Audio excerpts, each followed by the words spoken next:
YSR Congress party ఆవిర్భావం జరిగి 15 ఏళ్లు పూర్తి చేసుకుని 16వ ఏట ఇవాళ అడుగు పెట్టింది. వైఎస్ఆర్ కాంగ్రెస్ పార్టీ భవిష్యత్తు ఎలా ఉండబోతోంది, వైఎస్ జగన్ భవిష్యత్తు ఎలా ఉండబోతోంది, వైఎస్ జగన్ ప్రజలతో మరింతగా చేరువవుతారా లేదా, ఈ అన్ని వివరాలపై మనతో మాట్లాడేందుకు, దాంతోపాటు రాష్ట్రంలో జరుగుతున్నటువంటి వివిధ పరిణామాలపై చర్చించేందుకు మనతో ఉన్నారు నారా నరసింహారెడ్డి బిడ్డగా అందరికీ సుపరిచితులైనటువంటి బ్రహ్మశ్రీ రాఘవ శర్మ గారు.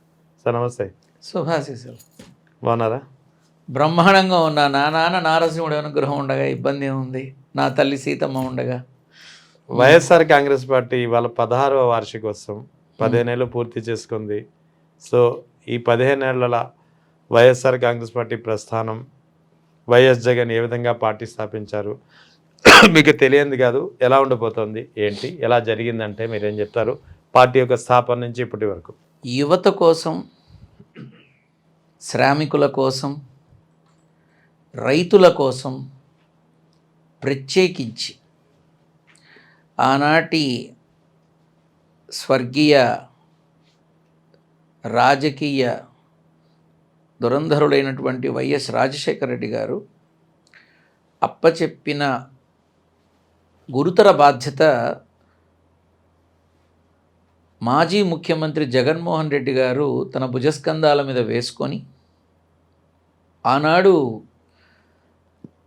ఒంటరిగా తన జీవితాన్ని మొదలుపెట్టి దిక్కు తోచని స్థితిలోకి తీసుకొచ్చిన ఆంధ్ర రాష్ట్రానికి నేను దిక్కు కాబోతున్నాను అన్నంత విధంగా జగన్మోహన్ రెడ్డి గారు పడిన కష్టానికి సరైన ఫలితం పరిపూర్ణమైన మనసుతో ఆంధ్ర రాష్ట్ర ప్రజానీకం ఇచ్చింది.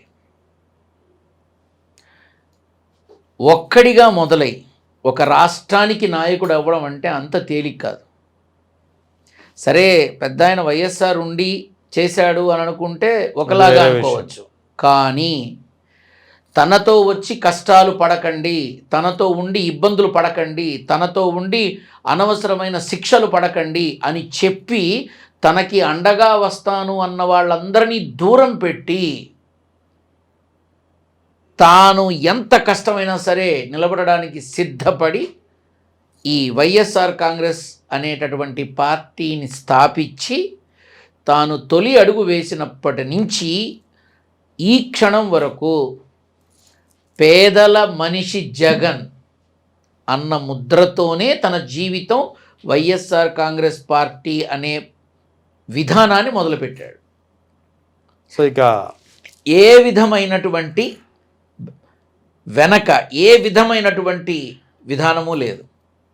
ఇవాళ మీరు ఇతర పార్టీ నాయకుల్ని, పెద్ద పెద్ద వాళ్ళు అందరూ ఉన్నారు, వాళ్ళందరి వెనక వాళ్ళ అన్నీ ఉన్నాయి మొత్తం. వాళ్ళ ఇప్పుడు మహానుభావుడు ఖచ్చితంగా స్వర్గంలోనే ఉంటాడు, నందమూరి తారక రామారావు గారు.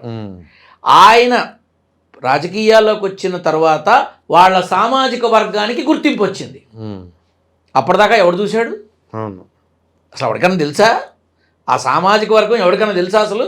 ఆయన వచ్చిన తర్వాత అట్లా అట్లా అట్లా మొదలుపెట్టి ఈరోజు వరకు ప్రతి ఒక్కళ్ళకి వెనక ఒక వెన్ను దన్ను ఉంది. ఏ విధంగా చూసినా ఎవరూ లేకుండా ఒంటరి పోరాటంతో, ఒంటి చేత్తో పార్టీని నలువైపులా వ్యాపించేలాగా చేసిన మనిషి ఒకే ఒక వ్యక్తి, జగన్మోహన్ రెడ్డి గారు. సో ఇవాళ 16వ వసంతంలో అడుగు పెడుతున్న సమయం, ఈ సంవత్సరంలో ఆయనకి మరో దశ ప్రారంభమయ్యే సమయం. అంతేకాకుండా అయిపోయింది, మనం క్లోజ్ చేసేస్తున్నాం అని అనుకునే వాళ్ళు జాగ్రత్త పడాల్సిన సమయం ఈ సంవత్సరం నుంచి మొదలవుతుంది.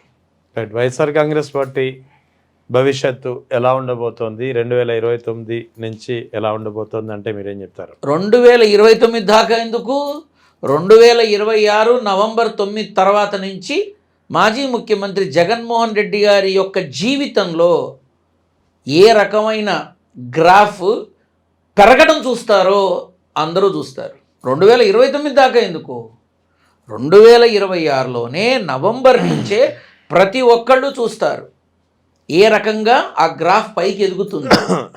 ఇది నేనే కాదు, ఆయనకి సంబంధించి జాతకాలు చూసేవాళ్ళు ఉంటారు, ఆయనకి సంబంధించి పర్సనల్ వ్యక్తిగతమైన మనుషులు ఉంటారు.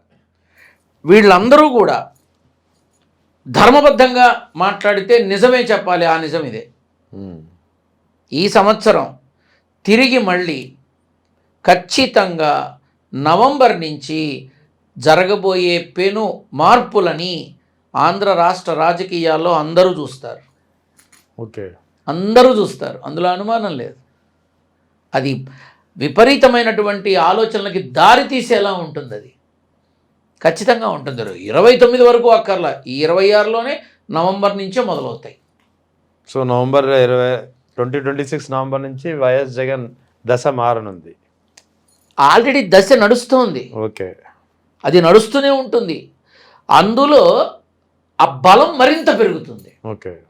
ఇప్పుడు నేను ఇంతకుముందు కూడా చెప్పా, ఇంతకుముందు కూడా చెప్పా, రాజకీయ పార్టీలలో కేంద్ర ప్రాంత పార్టీలు కానీ ప్రాంతీయ పార్టీలు కానీ ఏ రకంగా చూసుకున్నా, ఎవరు చూసుకున్నా ఎవరికీ లేని విధంగా జగన్మోహన్ రెడ్డి గారికి ఉంది.